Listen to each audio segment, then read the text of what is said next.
सदस्यहरू, अब शून्य समयको कार्यक्रम प्रारम्भ हुन्छ। शून्य समय बोल्न चाहनुहुने मान्य सदस्यहरूको लागि 1 मिनेटको समय निर्धारण गरिएको छ। सर्वप्रथम मान्य सदस्य श्री ठाकुर प्रसाद गैरे।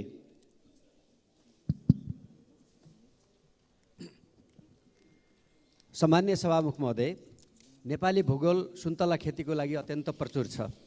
सुन्तला स्वास्थ्यका लागि लाभदायक पनि छ र अत्यन्त मिठो फल पनि छ। भारतले आँपलाई, जापानले हलुवा बेतलाई राष्ट्रिय फल बनाएको छ। त्यसैगरी नेपालले सुन्तलालाई राष्ट्रिय फल घोषणा किन नगर्ने?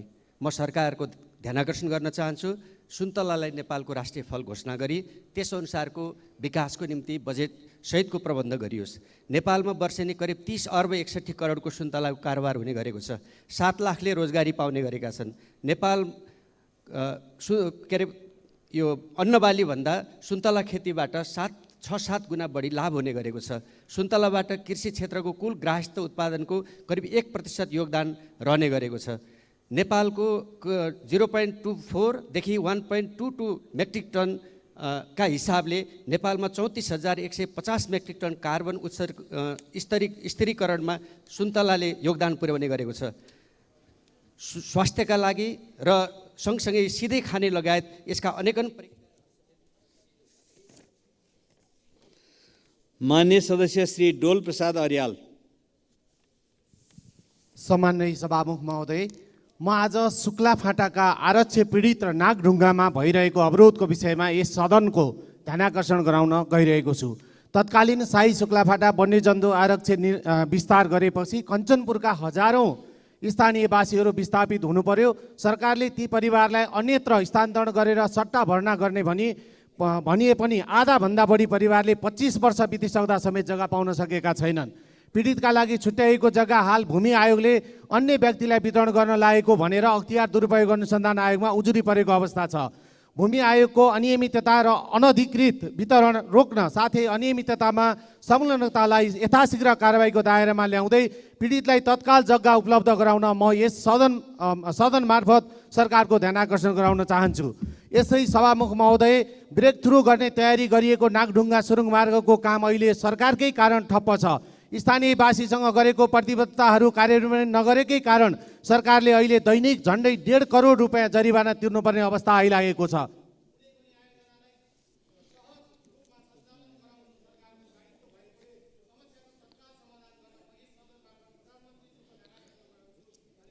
माननीय सदस्य डाक्टर तोसीमा कार्की। सम्माननीय सभामुख महोदय, खगेन्द्र नवजीवन केन्द्रसँग सरकारी बजेट छ। दर्जनौं रोपनी जग्गा छ। व्यापारिक भवन र सटरहरू पनि रहेछ। दाताबाट लाखौँ रकम उठ्ने तर पारदर्शिता छैन। निशुल्क हुनुपर्नेमा एकै परिवारबाट 55 लाखसम्म उठाइएको विद्यार्थीबाट 6,000 मासिक उठाइदो रहेछ। गोकर्णेश्वरमा एकै कोठामा 7-8 जना कोचेर राखिने रहेछ। दिशा पिसाब गनाएको अवस्था छ। धेरै दिनसम्म बाँधेर राखिएको छ। नियमित उपचार छैन। पिसाब थैली पनि समयमा फेरिँदैन रहेछ। केन्द्रले ती अपाङ्गता भएका नागरिकहरूलाई नवजीवन होइन नर्क जीवन दिएको रहेछ। बैंकमा समस्या आएर पैसा जोखिममा पर्दा राष्ट्र बैंकले व्यवस्थापनको जिम्मा लिन्छ भने संस्थामा समस्या आएर मानवीय क्षति हुन सक्नेमा राज्यले व्यवस्थापनको जिम्मा लिनुपर्ने होइन र? सभामुख महोदय, म यहाँ अनुरोध गर्दछु सरकारसँग तत्कालै कुनै रेस्क्यु कार्यदल बनाएर केन्द्रको व्यवस्थापन जिम्मामा लियोस्। साँच्चै नै हामीले पाठ्यक्रममा समेत पढाउने गरेको यो केन्द्र साँच्चैको नवजीवन केन्द्र बनोस्। धन्यवाद। माननीय सदस्य श्री दीपक खड्का। सभामुख महोदय, म सरकारको जवाब चाहन्छु सभामुख मार्फत। असार 2 गते गएको बाढीले पुर्याएको 3टा जिल्लाको क्षतिका विषयमा सबै सम्मानित सदन जानकार छ। प्रधानमन्त्रीज्यू जानकार हुनुहुन्छ। मान्छे हराएका छन्, मान्छेको मृत्यु भएको छ, व्यवसायहरू मारमा परेका छन्, किसानहरूको खेती बाली सबै उडेका छ। यस विषयमा सरकार किन निर्णय गर्दैन? यसको स्पष्ट जवाब चाहन्छु सभामुख मार्फत। सम्मान्य सभामुख महोदय, सङ्खुवा सभाको किमाथाङका नाकामा कोभिड अगाडि सुत्केरी भएर आएको महिला नाका बन्दका कारण बच्चा ठुलो भइसक्यो, घर जान पाएन। अहिलेसम्म नाका खुल्दैन, के कारण हो? म सरकारको जवाब चाहन्छु सम्मान्य सभामुख महोदय। अहिले लघुवित्त सहकारी दुग्ध किसानको समस्याहरू जल्दोबल्दो रूपमा सडकमा आइसक्यो। सरकार किन भन्छ? यसको पनि म जवाब चाहन्छु। यिनै कुराहरूको म निवेदन गर्दछु। धन्यवाद। मान्य सदस्य श्री दीपा शर्मा। सम्माननीय सभामुख महोदय, जति कुरा गरे पनि सरकारले नसुन्ने कुराको आज पनि यो सदनमा पुष्टि भएको छ। म नसुने पनि सुनाउन जबरजस्त सुनाउन चाहन्छु। राष्ट्रिय गौरवका आयोजनाहरूमध्ये बाँकेमा रहेको सिक्टा सिँचाइ आयोजना अहिले पनि अलपत्र छ। 2063 सालदेखि सुरु भएको त्यो आयोजना बजेट अभावका कारणले अलपत्र परेको कुरा म यो सदन मार्फत सरकारलाई सुनाउन चाहन्छु। बजेटको अभाव हुन नदिन अब आउने बजेटमा पर्याप्त बजेटको व्यवस्था गरी त्यो क्षेत्रका बाँके जिल्लामा रहेका र त्यो क्षेत्रमा रहेका सम्पूर्णलाई अन्न बाली उत्पादन गरेर हामीले अन्नलाई आयात गर्ने होइन निर्यात गर्ने अवस्थामा पुर्याउनका लागि सरकारले ध्यान राखोस्।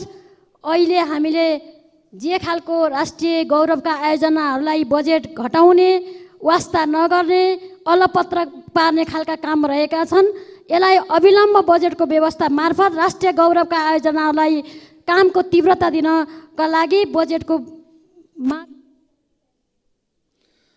मान्य सदस्य श्री दिलेन्द्र प्रसाद बडु। सम्माननीय सभामुख महोदय, केही दिन यता छापाहरूमा लगातार निरन्तर रूपमा दुग्ध किसानहरूले आफ्नो दुध सडकमा फालिरहेका छन्। यस्तो हृदय विदारक चित्र देखेर यो सरकारको मन किन छुँदैन? सरकारको कृषि मन्त्री कहाँ हुनुहुन्छ? के गर्दैछ सरकारले यसको समस्या निराकरणका निमित्त?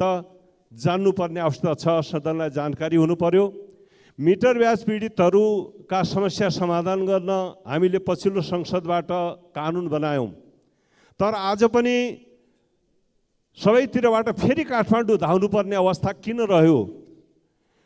यदि यो कानुनमा अझै त्रुटि रह्यो भने ल्याउनु पर्यो, सरकारले संशोधन गरौँ, समाधान गरौँ यो समस्याको। होइन कानुन बनेर पनि यदि सरकारले यसलाई कार्यान्वयन गर्न सकिरहेको छैन भने यो अर्को गम्भीर विषय हो। त्यसकारण सरकारले यी सबै विषयमा छिटोभन्दा छिटो जवाब चाहिन्छ, संसदमा जवाब दिनु पर्यो। हस्, धन्यवाद। मान्य सदस्य श्री दुर्गा राई।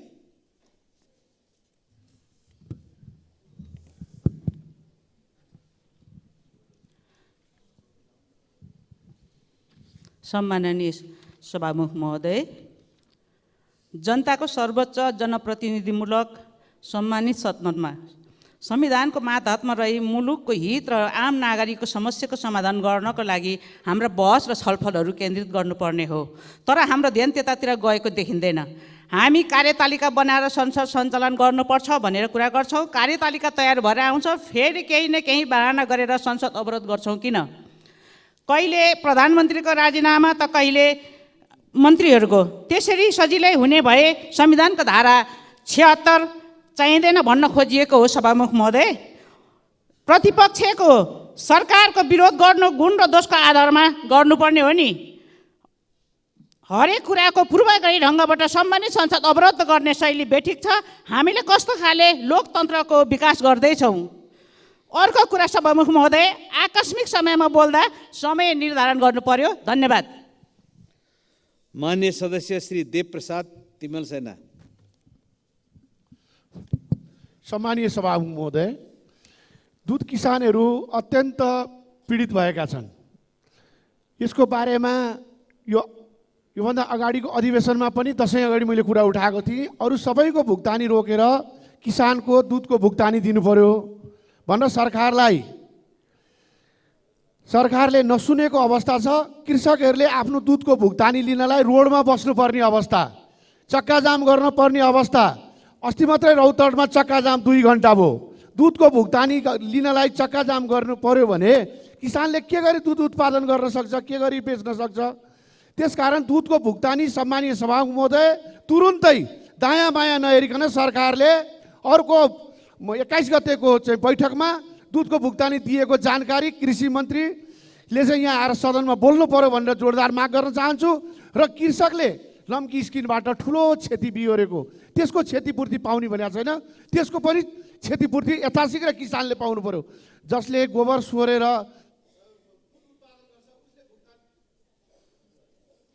मान्य सदस्य श्री देवेन्द्र पौडेल। सम्माननीय सभामुख महोदय, यो सङ्घीय लोकतान्त्रिक गणतन्त्र, धर्मनिरपेक्षता, समावेशी समानुपातिकता जस्ता प्रणाली ल्याउनको निम्ति हजारौँको बलिदान, रगत, आँसु, पसिना बगेर यो व्यवस्था आएको हो। यो व्यवस्थालाई मान्छु भनेर, यो व्यवस्थालाई ग्रहण गर्छु भनेर हामीले संसदमा शपथ खाएका हुन्छौँ र शपथ खाएर मात्रै हामी सदनमा प्रवेश गरेका हुन्छौँ। सम्माननीय सभामुख महोदय, कहिलेकाहीँ मात्रै होइन, दिनदिनै जस्तो यो व्यवस्थाको विरोध गरेको हामी यहाँ सुन्छौँ। सम्माननीय सभामुख महोदय मार्फत म भन्न चाहन्छु, शपथ खाएर आइसकेपछि, यो संविधान मान्छु भनिसकेपछि यो प्रणाली र व्यवस्थाको विरोध गर्न पाइन्छ र सम्माननीय सभामुख महोदय, र यो कुराको गम्भीर ध्यानाकर्षण गराउनको निम्ति सम्माननीय सभामुख महोदय मार्फत म विशेष अनुरोध गर्न चाहन्छु। धन्यवाद। मान्य सदस्य श्री धनबहादुर बुढा।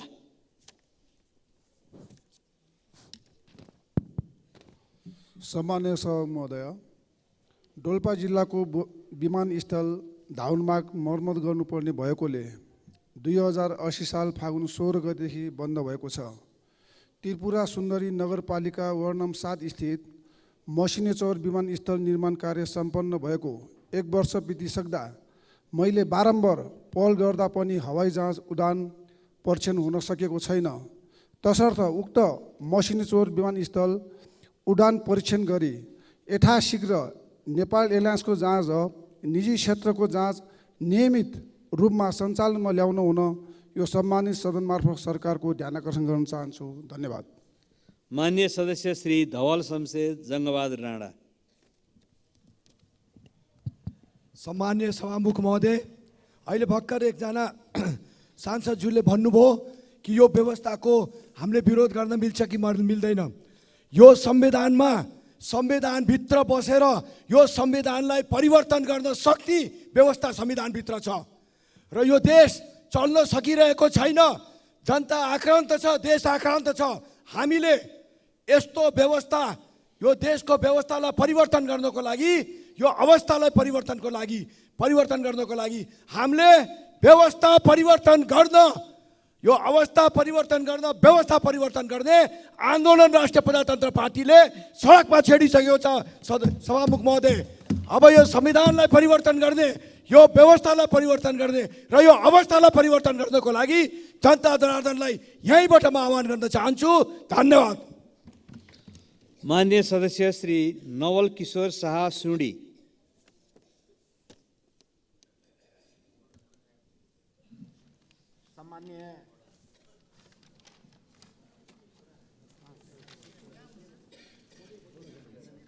सम्माननीय सभामुख महोदय, आज यो समस्या त हाम्रा सम्पूर्ण साथीहरू उठाइराख्नु भएको छ।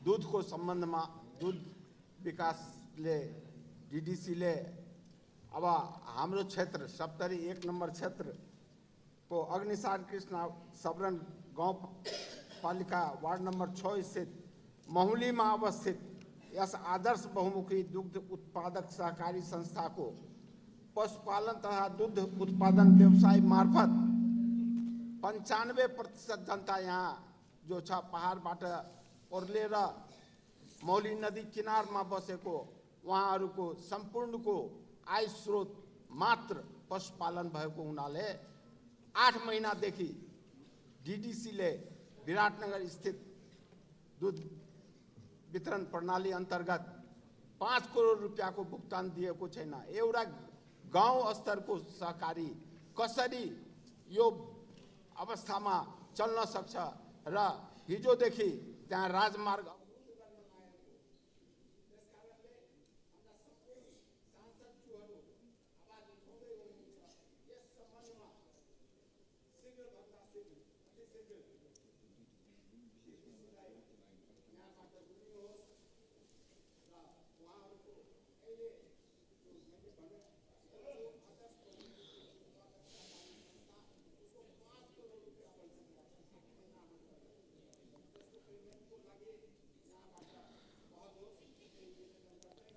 माननीय सदस्य श्री नारायणी शर्मा। सम्माननीय सभामुख महोदय, हालै चितवनमा एउटा हृदय विदारक घटना घट्यो। विद्यालयको होस्टेल रुममै 14 वर्षीय छात्रा शालिन झुन्डिएको अवस्थामा भेटिन्। 5 दिनपछि शिक्षण अस्पतालबाट रिपोर्ट बलात्कारपछि हत्या हो भन्ने आयो। कतै शालिनको पनि निर्मलाको जस्तै केस गुमनाम हुने स्थिति नबनोस्। तुरुन्त छानबिन गरी दोषीलाई कानुनको दायरामा ल्याइयोस्। स्कुल होस्टेलमा निगरानी र अनुगमन गर्ने कुरालाई व्यवस्थित गरियोस्। स्वर्गद्वारी गुठी पीडित मोही किसान सङ्घर्ष समितिबाट विगत केही दिनदेखि दाङको घोराइमा भइरहेको आन्दोलनप्रति सरकारको ध्यान आकर्षण भई भूमि व्यवस्था सहकारी तथा गरिबी निवारण मन्त्रालय सहसचिव कृष्णप्रसाद सापकोटाको नेतृत्वमा वार्ता समिति गठन गरेकोमा सरकार तथा सो मन्त्रालयलाई धेरै धेरै धन्यवाद दिन चाहन्छु र सो वार्ता समितिले किसानहरूका माग पुरा गरी छिटोभन्दा छिटो समस्या समाधान गरोस्। मान्य सदस्य श्री निर्मला कोइराला।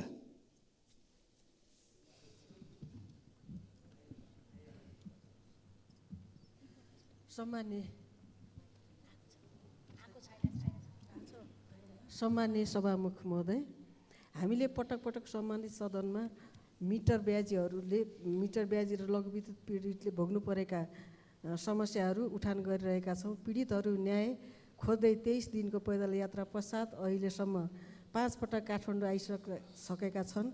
पीडित महिलाहरू, ज्येष्ठ नागरिकहरू पैदल यात्रा गर्दा एकातिर पैतालाका छाला खुइलेर चर्याइरहेका घाउ बोक्दै काठमाडौँका सडकमा न्याय माग्दै हिँडिरहँदा सरकारलाई कति पनि छुन सकेको छैन। उल्टै पीडितहरूलाई धरपकड गर्ने काम भएको छ। सभामुख मार्फत अब कति पनि विलम्ब नगरिकन मिटर ब्याजी पीडितहरूका काम माग पुरा गर्न पीडितहरूलाई घर फर्कने वातावरण सिर्जना गर्न म सभामुख मार्फत सरकारको ध्यान आकर्षण गराउन चाहन्छु। धन्यवाद। मान्य सदस्य श्री निशा डाङ्गी। सम्माननीय सभामुख महोदय, छिटो र सुरक्षित यात्राका लागि हवाई सेवा मानिन्थ्यो, तर हिजो आज हवाई सेवाको गलत भाष्य निर्माण भइरहेको छ। कहिले दुर्घटना त कहिले घण्टौँसम्म डिले भएर मौसमका कारण डिले हुनु अस्वाभाविक होइन। तर सभामुख महोदय, अति आवश्यक उपकरण सहितको मौसम पूर्वानुमान महाशाखा छ, तर एक अर्कासँग राम्रोसँग समन्वय नहुँदा डिले हुने पूर्व सूचना यात्रुलाई दिन सकिरहेको छैन। यात्रुले 1 मिनेट ढिला गरेमा जहाज नलिई उड्छ, तर यात्रु घण्टौँसम्म कुर्नुपर्ने विडम्बना यो कस्तो हो सभामुख महोदय? अन्य देशमा डिले हुने पूर्व सूचनाको जानकारी मोबाइलमा आउँछ, तर हाम्रो देशमा एयरपोर्टमा गएपछि मात्रै थाहा हुन्छ। सभामुख महोदय, विशेष गरी यस समस्याले बिरामी र ज्येष्ठ नागरिकहरू थप पीडामा परेका छन्। समयको बचत र अति आवश्यक कामको लागि यात्रुले महँगो हवाई भाडा तिरेर यात्रा गरेका हुन्छन्। त्यसैले डिले हुने पूर्व सूचनाको प्रभावकारी बनाउन सभामुख मार्फत सम्बन्धित निकायको ध्यानाकर्षण गराउन चाहन्छु। धन्यवाद। मान्य सदस्य श्री प्रतिमा गौतम।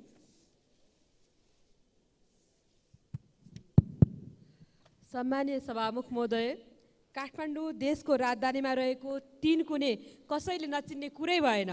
एउटा सुन्दर स्थान बेला बखत विभिन्न राष्ट्रका विशिष्ट पाहुना आउँदा करोड लगाएर दुलै झै सिँगारिएको देख्ने गरेका छौँ। तर ती 3 कुने भित्रका कति मनहरू रोइरहेका छन्, कति भाँचिएका छन्। त्यहाँका कथा व्यथा कारुणिक छन्। आफ्ना बाउ बाजे पुर्खाले आर्जेको जमिन सरकारले विकासको आवश्यकता महसुस गरी आफ्नो पोल्टामा लिएको दशकौँ भयो, तर त्यहाँका बासिन्दाहरूलाई सम्बोधन गर्ने विषयमा सरकारले चासो देखाएको छैन। उक्त जग्गा धनीहरूलाई दिनुपर्ने उचित मुआब्जा क्षतिपूर्तिको विषयमा सरकार कहिले गम्भीर भएन। यो विषय आउँदा सरकार सधैँ चिर निन्द्रामा रह्यो। सभामुख महोदय, व्यक्तिको सम्पत्ति सरकारले लिँदा के तिनीहरूलाई उचित क्षतिपूर्ति मुआब्जा दिनु पर्दैन? कति वर्षसम्म कुर्नुपर्ने हो या दिँदै नदिने हो?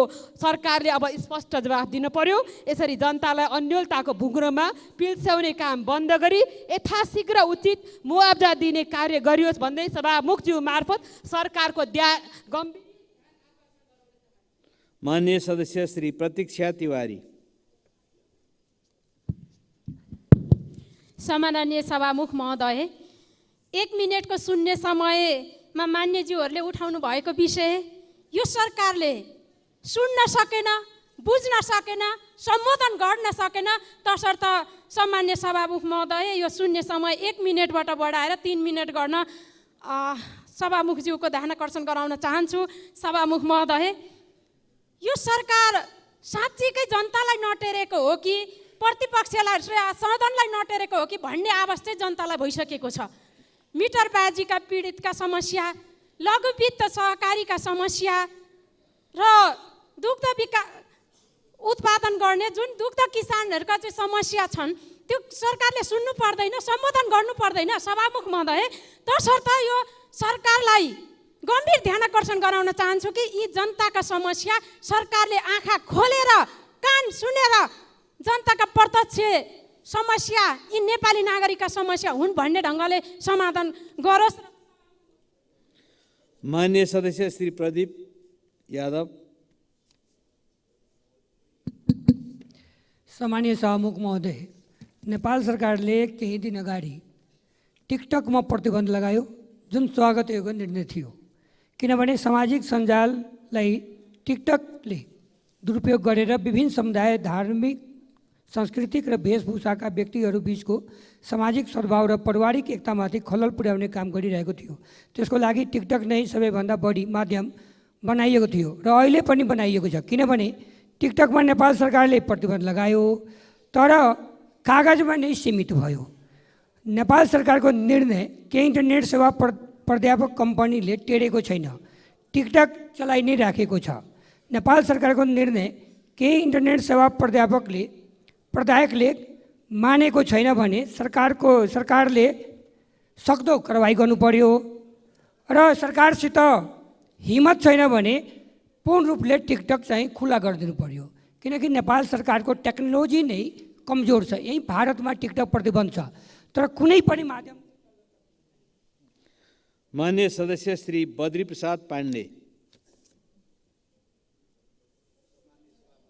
मनसुन सुरु हुन करिब 3 महिना मात्र बाँकी छ।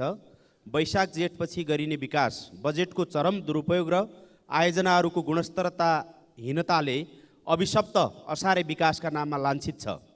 चालु आर्थिक वर्षको 8 महिना बितिसक्दा 20% हाराहारी मात्र पुँजीगत खर्च हुनुले यसपटक पनि यो नियति दोहोरिने हो कि भन्ने चिन्ता बढाएको छ। यस वास्तविकतालाई गम्भीरतापूर्वक लिँदै निर्माण कार्यमा द्रुत प्रणाली अपनाउन साथै पिछडिएको क्षेत्रको इपिसेन्टरकै रूपमा रहेका जिल्लाहरू बाजुरा, हुम्ला, मुगु, कालीकोट, अछाम र बझाङको जीवनस्तरमा प्रत्यक्ष प्रभाव पार्न सक्ने सेती लोकमार्ग, कर्णाली करिडोर, साँफेबगर, मार्तडी, कोल्टी लगायतका सडकहरूको निर्माण, गुणस्तर सुधार र सडक खण्डका पुलहरूको निर्माणमा उच्च प्राथमिकताका साथ कार्यान्वयनमा तीव्रता दिन सम्माननीय सभामुखज्यू मार्फत नेपाल सरकारको गम्भीर ध्यानाकर्षण गर्न चाहन्छु। धन्यवाद। जय नेपाल। माननीय सदस्य श्री बलराम अधिकारी।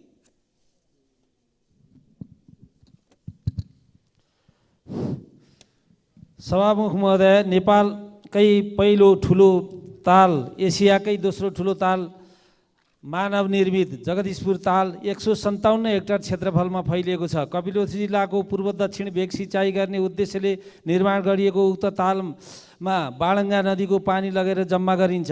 हाल उक्त नहरले 6300 हेक्टर जमिन सिँचाइ गर्दै आएको छ भने हजारौँ चराचुरुङ्गीहरू रमाउने गर्दछन्। 35 सालदेखि सञ्चालन भएको नहरबाट पूर्वी शाखा निकालेर ताललाई मर्मत सम्मार व्यवस्थापन गर्ने हो भने थप 7000 हेक्टर जमिन सिँचाइ हुन सक्छ भनेर बाणङ्गा सिँचाइका योजना प्रमुख बताउनुहुन्छ।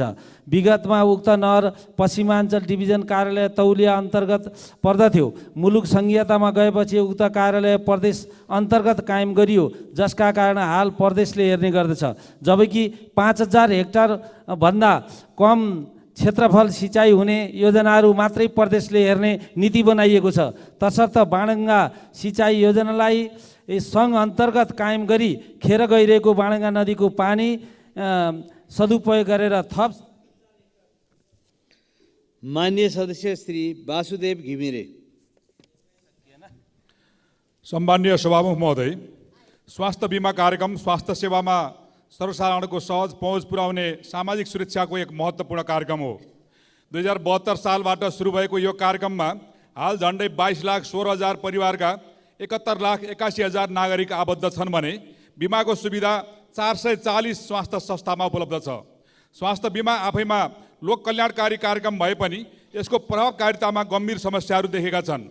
सीमित अस्पतालमा मात्र बिमा सुविधा पाइने भएकोले ती अस्पतालहरूमा बिरामीको अधिक चाप हुँदा बिमितलाई सहज रूपमा सेवाभन्दा शास्ति बढी भएको छ। प्रक्रियागत झन्झट, समयमा उपचार नहुने र धेरैजसो औषधि नपाइने समस्यालाई हटाउन म सरकारको ध्यान आकर्षण गराउन चाहन्छु। यस्तै सेवा प्रदायक अस्पतालको सेवालाई गुणस्तरीय बनाउँदै थप सरकारी, सामुदायिक तथा निजी स्वास्थ्य संस्थामा समेत स्वास्थ्य बिमा सेवा विस्तार गर्न सरकारसँग जोरदार माग गर्दछु। धन्यवाद। मान्य सदस्य श्री बिन्दवासिनी कंसकार। सम्माननीय सभामुख महोदय, इलाम क्षेत्र नम्बर 1 हुँदै क्षेत्र नम्बर 2 जोडिने खुदनाबारी सडक लामो समयदेखि अल्पत्र अवस्थामा छ। जम्मा लम्बाइ 25 किलोमिटर मात्र रहेको यो सडक झापाबाट इलाम बजार पुग्ने सबैभन्दा छोटो सडक हो।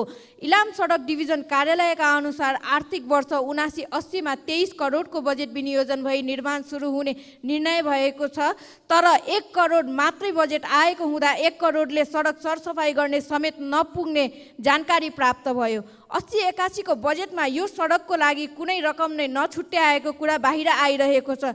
यस सडकलाई हरेक पटक राजनीति गर्ने हिसाबले हेरिएको छ। हरेक उम्मेदवारले आफ्नो घोषणा पत्रमा राख्ने गर्छन्, तर चुनावपछि सबैले बिर्सिन्छन्। सभामुखज्यू, यसरी इलामका जनताको स्वास्थ्य व्यवसाय र किनमेलदेखि हरेक दिनाचार्य प्रत्यक्ष जोडिने यो बाटो अविलम्बन प्राप्त बजेट विनियोजन गरी दुवैतर्फबाट सडक निर्माण सुरु गर्न सम्बन्धित निकायको ध्यानकर्षण गर्दछु। धन्यवाद। मान्य सदस्य श्री विनिता कठायत।